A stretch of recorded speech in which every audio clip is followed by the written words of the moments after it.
I'm super excited. Look at us sharing resources already. We Yep. are this is what 1 Million Cups is all about. So yeah, appreciate people being here. Seeing some old and new faces. My name is Victor. I am an emotional fitness coach and cannabis wellness guide. And I'm with 1MC to help bring entrepreneurs together, especially early stage entrepreneurs, to um, present their ideas and to get feedback and to connect with each other. And so, for those who aren't familiar, 1MC is a oh, actually, I guess I should comment. Make sure to follow us on social media just so you stay updated with our weekly meetings. We have this every Wednesday. Um, and so this way you can stay updated on who's presenting and also get updates on any resources that we might be sharing or anything that's going on every Wednesday. What we're about is about sharing ideas, offering help, asking for help, building community, and supporting each other. This is something that I really loved when I started. When I found 1MC was as when I was starting out my entrepreneurial journey, having no clue what I was doing. This was a super welcoming community that allowed me to feel safe to really ask questions and really try to understand even for myself, find my own clarity within things. So um, what makes us different too is that we're here for presentations, not pitches. We're not selling anything. um, we're here to connect, not network. There's no name tags here. Well, I guess Zoom kind of helps with our names, um, but we're here to genuinely connect, and we're here for the community, by the community. This is all volunteer run, and then we're radically and intentionally inclusive. The 1MC Nation is has 168 communities, actually probably even more at this point, around the US, 3,500 attendees and 700 volunteers. Super cool to know that there's like other meetings happening around the country like this. We're here to educate. We're here to seek education, presentations, and connections. Those are three themes that we have here at 1MC. Um, Sometimes we'll actually have like education sessions and having someone come present and just teach us something.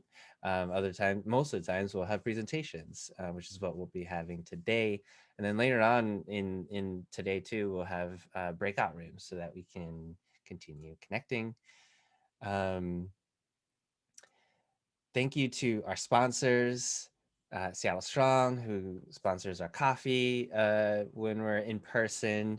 A Small Studio sponsors our meetup, and Human Up sponsors our email campaigns.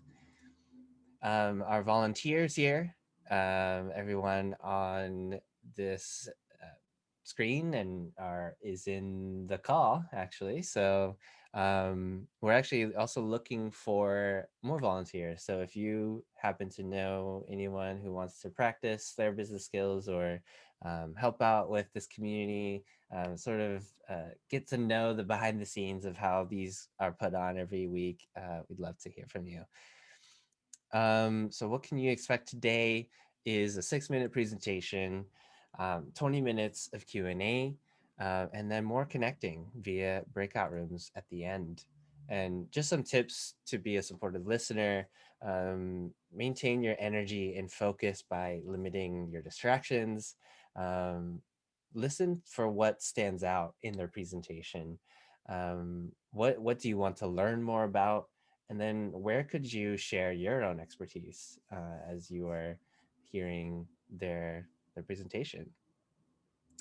Um, if you have towards the end after the 6 minutes in the Q&A, we'll have people raising their hands, first come first serve. So if you see the um, sort of reactions tab on the bottom, you'll see the raise hand feature, and then that we'll use that to call on you to ask your question.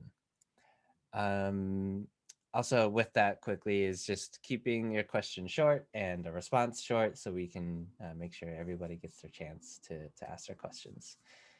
So, with that, looking forward to bring on Audrey here as our entrepreneur and presenter. So, with that, I'll let you take it away. Okay. All right. I always have to ask every presentation, can everyone see my slides? Because one time they couldn't. Okay, awesome. So, hello, I'm Audrey. I'm so grateful for this community group. I remember I went to one at the Collective so long ago, and my heart aches. I want to be in person, but this is really groovy as well. So, I'm talking about Heart to Hearts today. This is my business. I've been coining it Spotify for stories lately to help get people to grasp it. And I really have come up with this slogan that everyone has a story to share that someone needs to hear.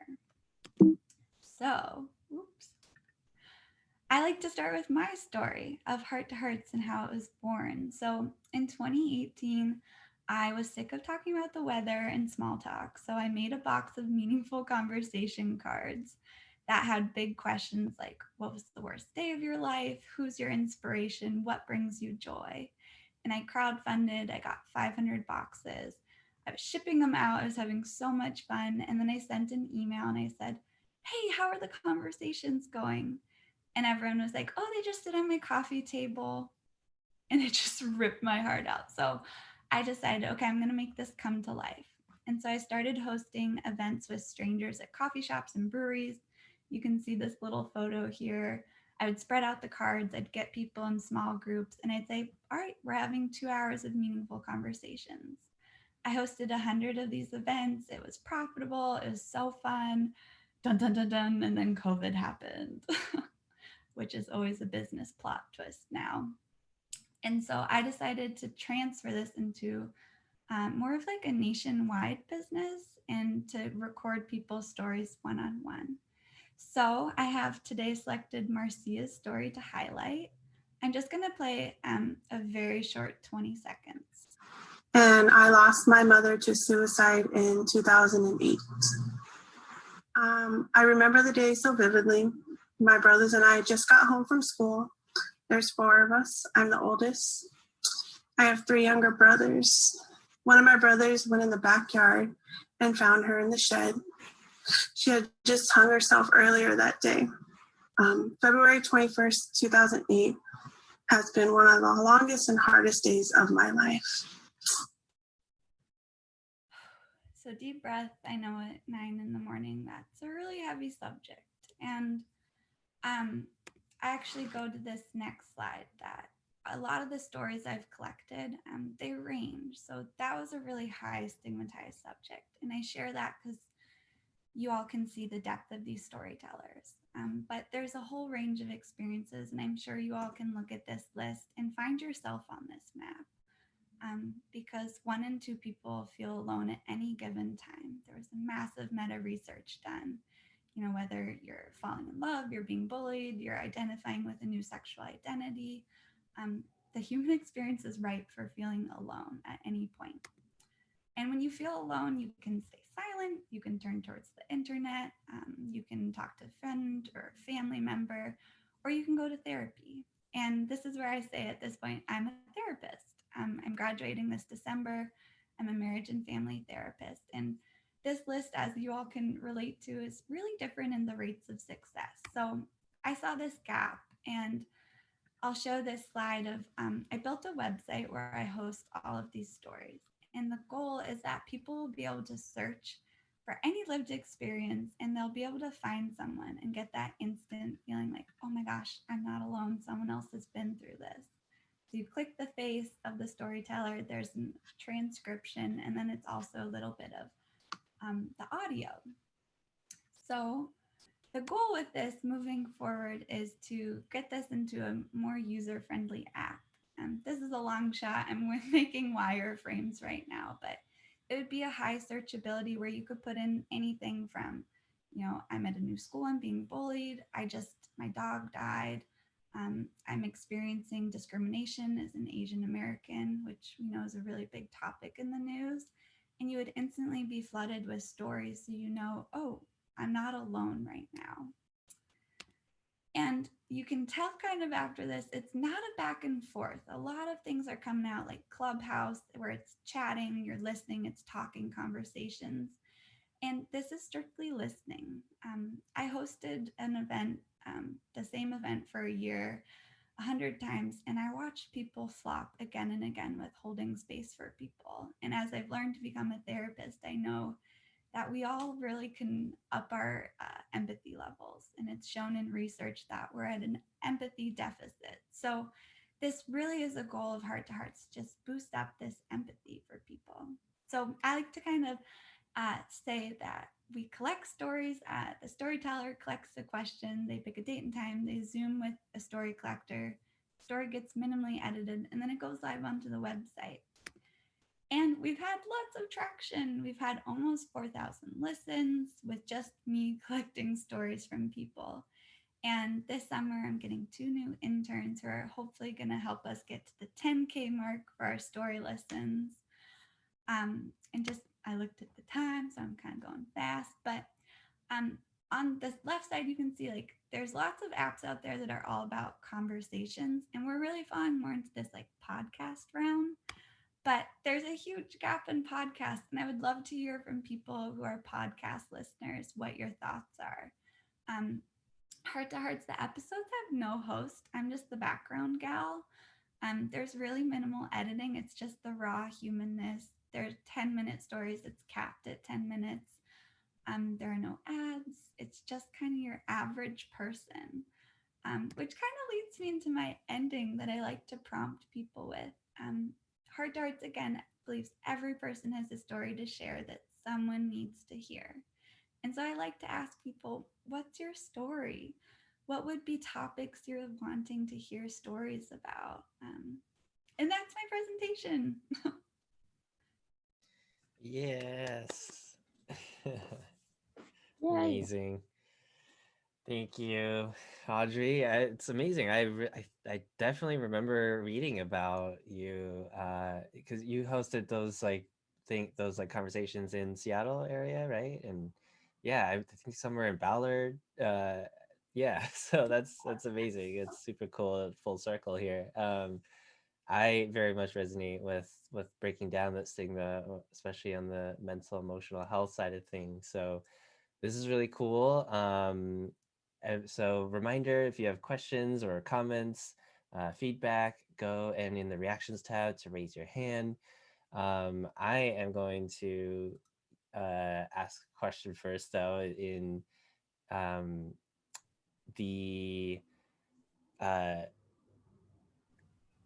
what was I gonna ask? You know what, it'll come back to me. So Jolene, go ahead, ask your question first.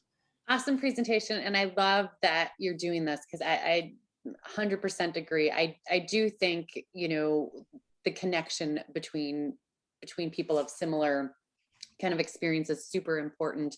I have a question though, because as you talked about, the podcast will have no sort of sponsorship and ads. I'm curious, are you doing this as kind of like a, why is it to build up your therapy clients? Are you looking to hopefully one day monetize it? What's your position on that, and why did you choose that, and all of that sort of stuff? Yeah, so that's why I kind of had the solution as it is now, like a standalone website. There's no ads on that.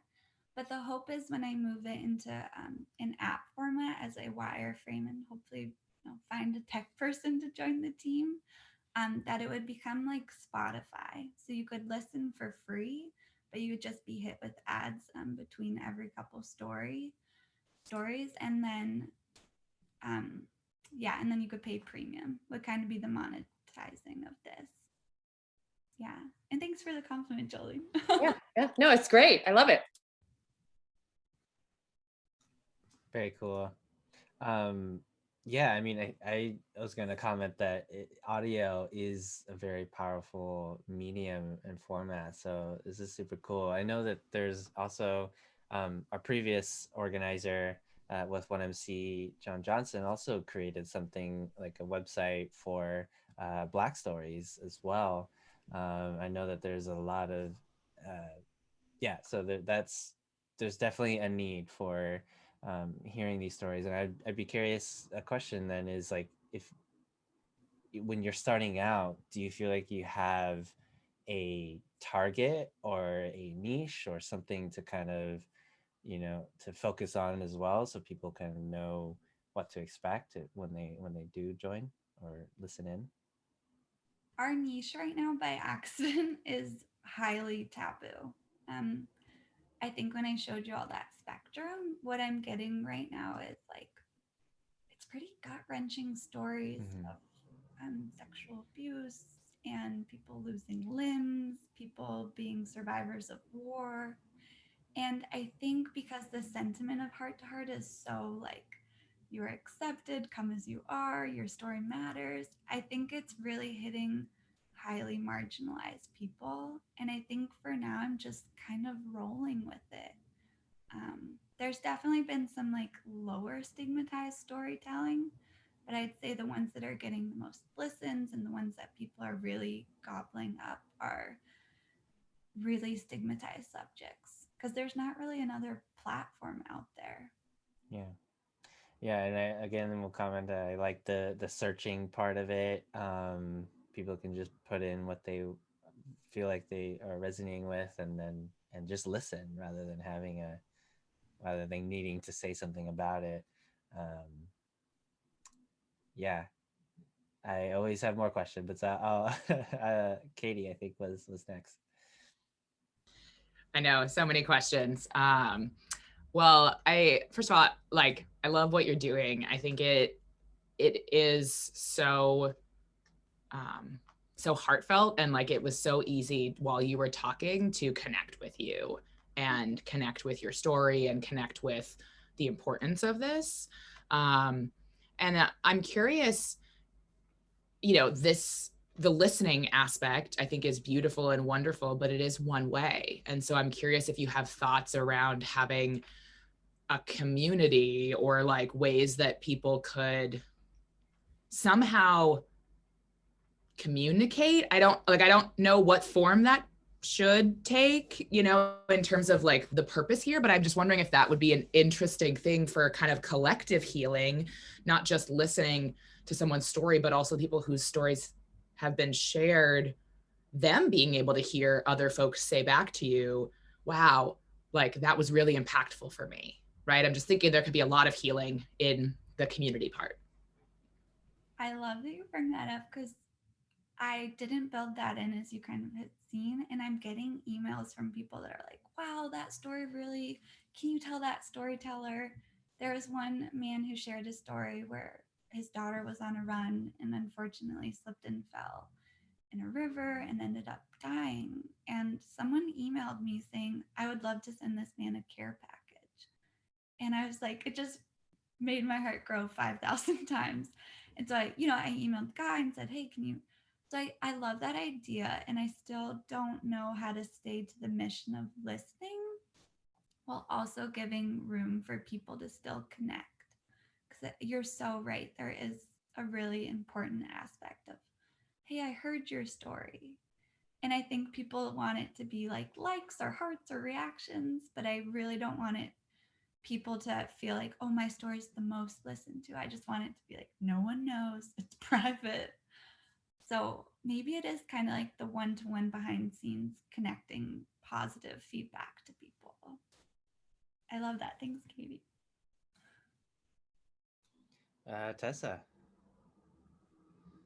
About jumping out of my seat when you just said that. I just had like some ideas. This is me jumping out of my seat when I'm quite tired. So but I'm here and I'm super I love it. I loved your presentation too. I think it was so seamless, and so good work on that. And I'm gonna channel your energy when I'm doing my presentations. My thoughts were, so I just gonna jump off of the ethicality around ads, because when you if you took this, a thought that came to my mind was, if you're taking people listening to something like this, which is very opening, very emotionally vulnerable, it touches, like you said, when we listen to suicide, like take a deep breath, that's heavy, and then putting an ad right in after that is, there could be some, like, I think I would consider some ethicality around what kind of ads you're allowing to be shown, because that's taking advantage of people's emotionally vulnerable states. But that led me to thinking, as a way to get around that, or not around that, but a way to think about it, is obviously, only thinking about being conscious of the people who are putting ads on there, but also putting a little right before it, like, hey, this is a free resource that really helps people. This is to keep this resource going that's free. Listen to this ad, and just like really quick little voice at the start, so a person can leave if they need to, because they don't want to listen to an ad, or stay because they want to support it. And my other thing before I forget is what people can do. I think the listening is really good. I think back and forth is terrible on the internet and there should be less of it. So just an idea that came to me while you were talking about that, maybe as a way of replacing ads, or like using a better chance for ads to be better placed, is or even not, but like after the person's listening, be like, did this touch you? Do you want to do some action? Here are some resources around near you or in your local area that can support this issue, or here is like a way, here is there could be an ad from somebody who's genuinely in that area, like helping people in that, donations, whatever. So just an idea of like helping people instead of them feeling the need to do it directly to that person. Like maybe that guy is like had his daughter's been dead for a really long time, and he is like now coming to terms with it and he's okay with it. Maybe he doesn't need a care package, or it won't help him, but maybe, so we don't know, but then possibly like helping people channel that energy into something local and building an experience out of that. Sorry, I just wanted to say it all before I ran out of time. I love that. I think that ethicality is so true. And I really don't want to take advantage of people in a really emotional state. And I just love that. That's so much good food for thought. Oh yeah, thank you so much, Tessa. That's right. There's always ways to do it more ethically. It's just like not always the first thing to think about, but it's really amazing. I know that you're not trying to do that, and that's why I think you appreciate those thoughts. Yeah. Oh, cool. Thank you. Yeah, I would echo that too. In that, like, when you're listening, even just an auditory experience, right? You don't want to like be broken out of that or taken out of that. So, but yeah, I'm sure. Well, I think monetization is always a tough topic. So, Evan, question. Drew, I see your hand up. If you want to raise your hand through the feature there, then we can get you in the queue. No worries. Appreciate your patience. Audrey, I think I like mission-driven founders, and so I think it's awesome that you're going after it. I'm also super amazed that you found as many people willing to like share these types of stories. Like, I definitely was not expecting the story that came out of the audio. I guess I'll echo what this is maybe a comment. I'm not sure that ads is probably the best way for you to start. Like, I think the volume required, you just won't get there. But my big question is like, why are people sharing stories, and like, what's the motivation for people to contribute their story? Because even just like listening is a heavy thing. And even then, like how do you get them to share their story, and what are their motivations? Because they're not getting ad revenue also, maybe. Yeah, that's actually been a thought that crossed my mind. I was like, do I pay storytellers? Yeah, Evan, that's such a good thing that I've actually learned. So the sentence that is repeated by probably 90% of storytellers, because at the end I say, hey, how was that experience? What was that like for you? And it always pops up. It says, if my story makes a difference for one person, it's worth it. And that is the motto. I think people just want, so the storyteller in essence is someone who's been through something, come out on the other end, whether they like use therapy or healing, whatever that transformation is, they're really grounded. And I think it's this paying it forward mentality. But also to slip in something that you jogged my memory of. So, right, this is pretty marginalized people sharing their stories, and getting straight men to share stories has been by far the hardest thing. I think I have two straight men who have shared stories. Um, so it's really interesting when I'm putting it out there in the format I am. I think something in my messaging must be coming across of like, I don't know. I don't know exactly what I'm putting out to get what I'm getting. But I've noticed that men, and then straight men specifically, are really hard to find as storytellers. I mean, as a straight male, like it's just like you're expected to kind of have this front of like having your stuff together, right? And so, I mean, for better or for worse. I mean, for worse, definitely. um, but I think like that's a social pressure that will be difficult to overcome. Yeah, I would comment that too. It's I mean, I've definitely experienced that firsthand, and I think you're starting and breaking that right now. So I will Wonder, definitely. sorry, just a quick thought on that. Like, I mean, anonymity, like just a voice is like pretty powerful. And so I wonder if having an anonymous option might, at least in the beginning, break down that barrier. Uh, you know, um, Yeah. It's a slippery slope because Post Secret, right, it was really big in the early 2000s. Um, I love it, and it's also been hard for me to connect with because there isn't that face component.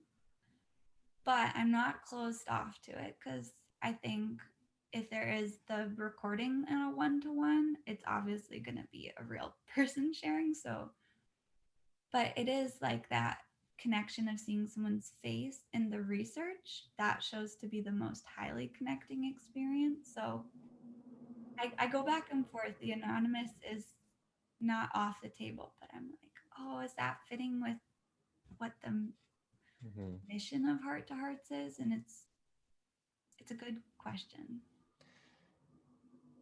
Just to comment on the straight male thing, Clubhouse actually, if is I've found a lot of really great men there, opening up and sharing their story. So even maybe just connecting with them and you know, um, sharing what you're doing would be huge. Um, so I saw in the comment that Drew was trying to share a story, but it looks like the link was broken. Um, and yeah, just something to put on the backlog here. Thank you. That was what we were. So Leif, go ahead. Hey, it's me. That's great to chat to you, Audrey, about this. Again, wonderful presentation. You did it with a lot of grace, and it was wonderfully done. Two couple things is I wanted to reiterate a couple things people said before, or like even you said. For example, I think that the unedited conversations, this is my story, is awesome. That's kind of like the heart of what a documentary or a document is. Like there's nobody else's opinion in there. Like a real documentary is just film and or audio and people talking about their story. There's no narrator. So that's wonderful. The whole question about ads, I think there's a lot of people make good points, especially Tessa's point about vulnerability. I think also just in general, it's just challenging. Like it will lessen the importance, or like it'll pull down whatever story is just told of, like suddenly it's like Squarespace, and I think that there are probably a lot of other options that you could figure out for revenue instead of this. Like, no doubt there's probably grants or nonprofits that are trying to partner with people to have stories, like for all these areas that you are having stories told in, like suicide and PTSD. Like, no doubt there is probably money out there that needs to be used, and people are trying to figure out where to use it. So I don't know who those are, but that's just a thought. And then I guess my final question is like, what is your biggest challenge right now? I don't know if I heard from your presentation, like what are you stuck on? Yeah, gosh, what to pick? I am stuck on, I just am one person who works full time. I'm stuck on finding people who I can't pay right now to be story collectors. I'm really banking on people who are just really into listening, who are really curious. I have a lot of grad school friends who it's great practice as a therapist to sit and you have no idea what someone's going to share with you, and you hold the space for it. But I think I'm bumping up on that I'm one person kind of issue, and I have interns coming this summer. And I'm excited for that new aspect of, like, Jolene, you're talking about managing people, like managing people and training someone how to do this. It is takes a unique person to be able to sit with any story that comes down the pipeline. And so I have a little bit of fear how that's going to go. Um, and then it's always an uphill battle finding people. I mean, I didn't include this, but I just DM strangers on Instagram. I troll hashtags and I say, hey, you seem like you're comfortable talking, would you like to share a story? And so that's pretty exhausting, and I think that's a pretty big, just the energy, that's the hardest part right now. For sure. I think that my last comment on the people that you bring in, no doubt you and who you are is part of the magic of how this works, right? And just being aware of how you can capture that magic into, for better or worse, a business procedure. That's more like, make sure you're talking these things and talking about these things and not saying these things. This is the brand conversational tone we talk to people about. Like, probably things you're doing instinctively, but other people, it would just be very challenging because they don't have that instinct. So just something to think about there. But wonderful. Great path you're on here, Audrey. Yeah, thank you for all that. This is so helpful. Yeah, I think another part of the conversation too, I wonder if we'll have time to to brainstorm, but is the monetization, right? Like, obviously we want to make this sustainable for you, and this is your business, this is your work. Like, um I don't know if you shared much on that, or like your roadmap for it. Yeah, I, I'd love to hear that, but I also want to hear questions from from others. Is that something you feel like you have an idea of, Audrey?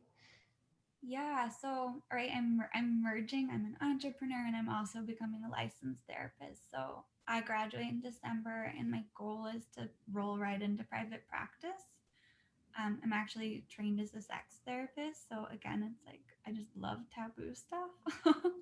And my hope is to pull 10% of my business revenue Mm-hmm. and streamline it into HartToHarts and to start to pay story collectors. I think it's cool. I'm harassing some of my friends to do it right now who are just like chatty and love it. But I think the paying story collectors is going to be pretty massive. And I want to hit 15K by the end of this year. I would love to be seeing like 200 listens, six on every episode. I think that's a really good bar. Like, when we're talking about revenue and podcasts, like, they have a pretty formulaic way of how they turn revenue on podcasts. Even though I don't want to take the podcast revenue away, I think I want to hit those numbers slowly. And then social media marketing. I just totally revamped. So also paying someone to help me with that. So those are Mm. kind of little road markers. But was there any part of that where there's the revenue generating? Like, where's the revenue generation?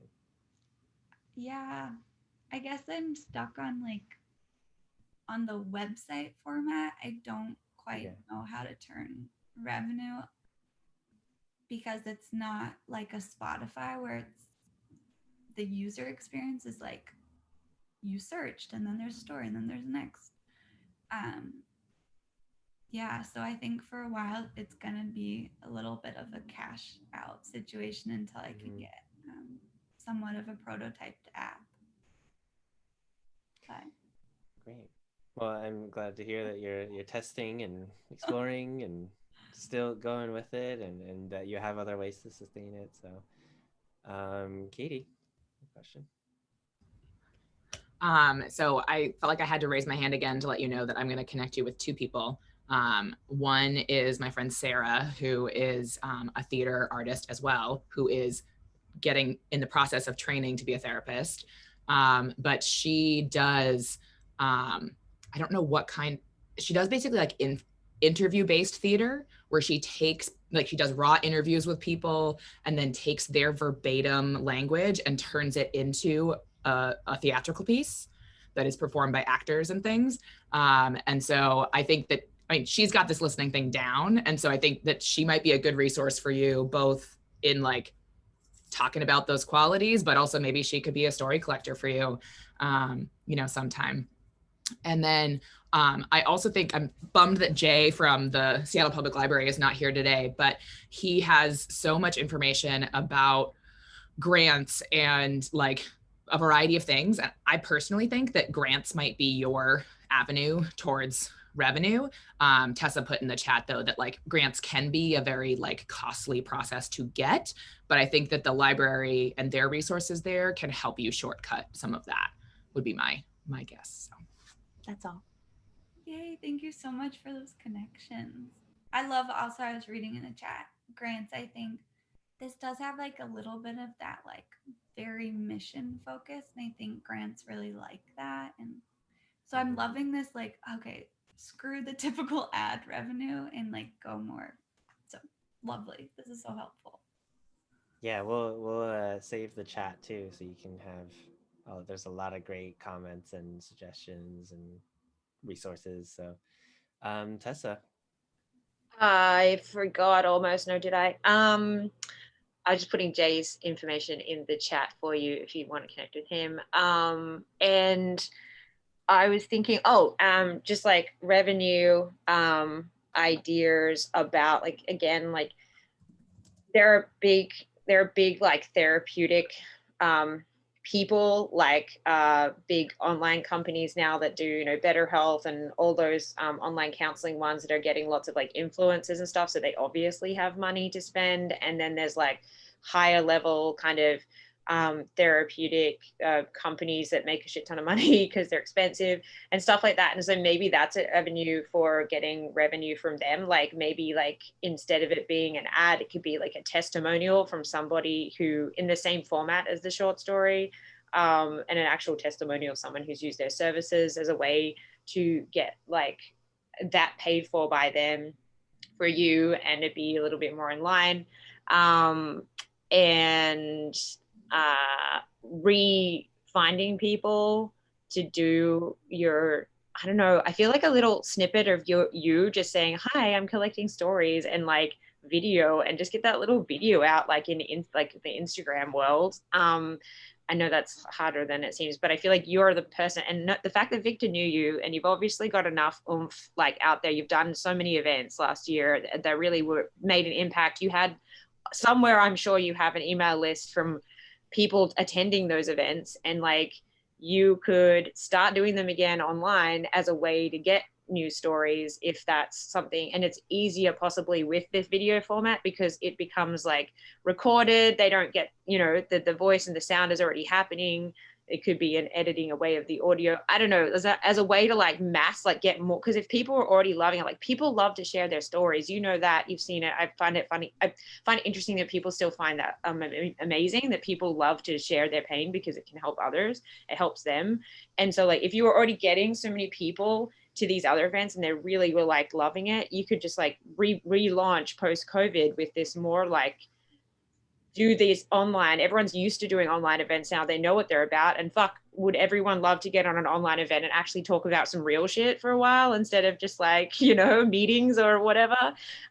So that was another idea about how you might be able to mass collect stories and like maximize on your storytellers. There you go. I'm just spewing stuff at you. I apologize. No, that's amazing, because I've never really thought about revitalizing.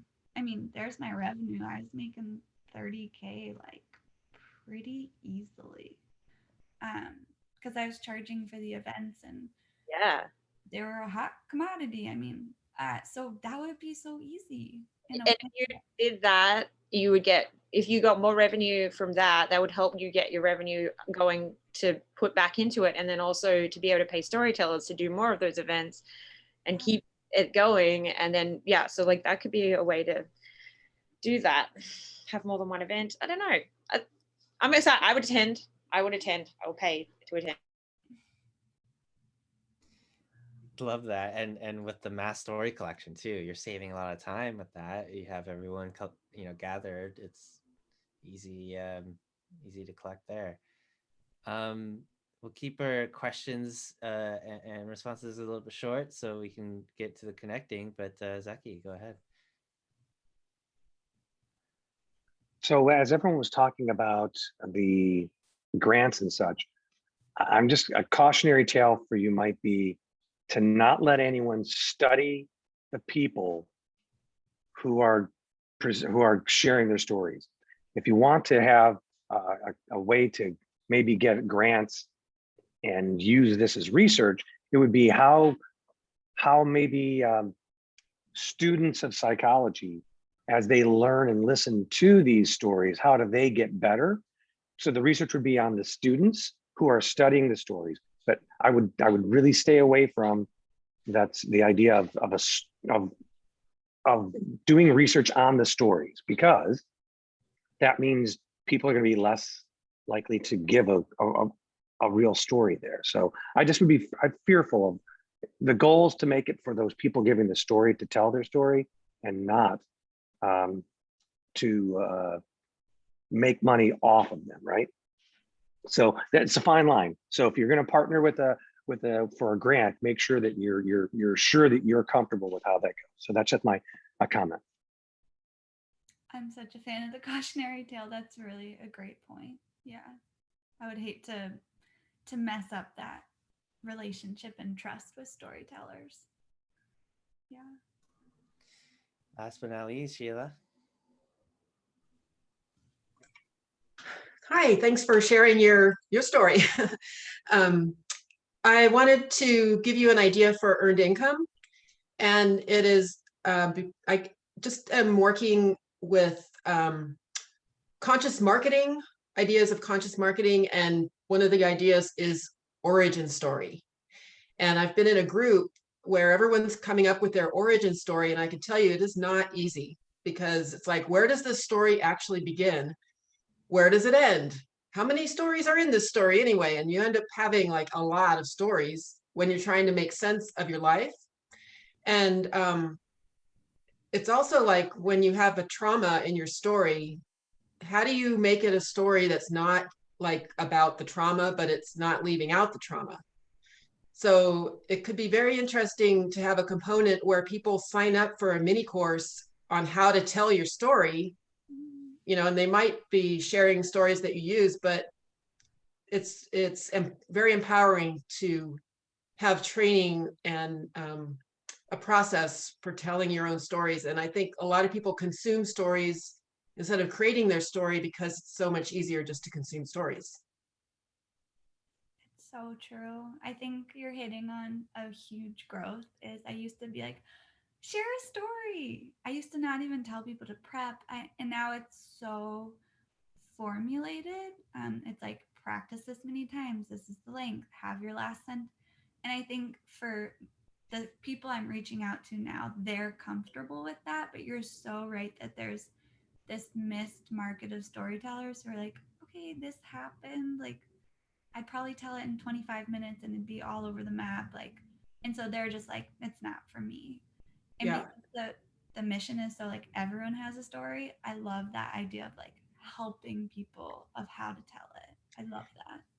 And just one other thing, like around psychology, since you're accredited and all, like with attachment theory and all attachment styles, to tell your story is the way to get out of old patterns. Like, so I think it'd be very powerful. And it is powerful already. Thank you. Yeah, you're hitting on my therapeutic style as narrative. I'm all about when I have clients telling their story, and Yeah, it's so powerful. And I love attachment stuff too. I can geek out with you if you're into that ever. Oh, okay. I'll talk to you about that. That'd be fine. Thank you. Beautiful, beautiful. This is amazing, and thank you again, Audrey, for sharing this with us. And yeah, this was just yeah.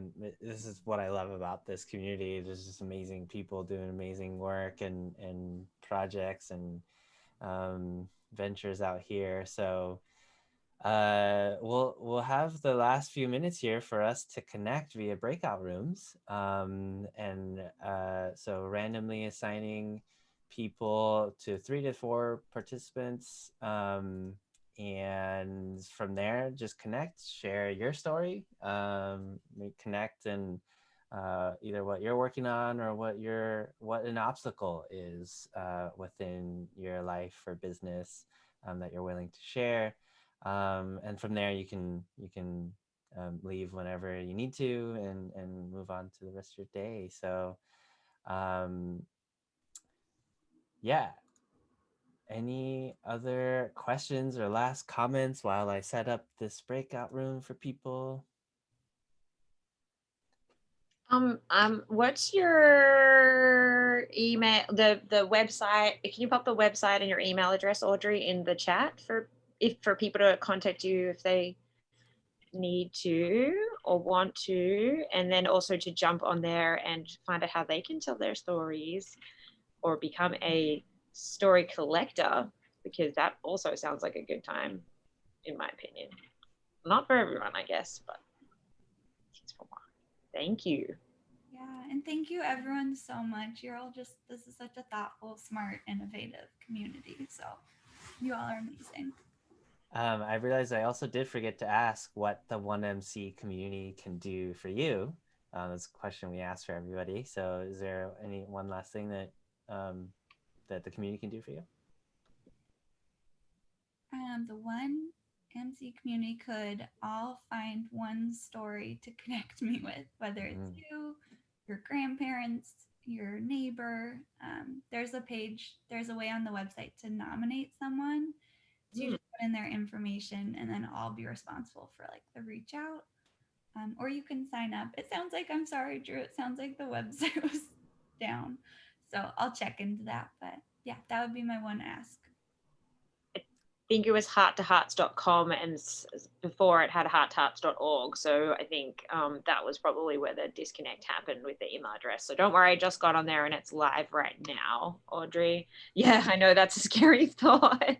And just remember, Audrey, save your chat just in case there's any. You can everyone can save their chats. If you want to save the chat, you're more than welcome.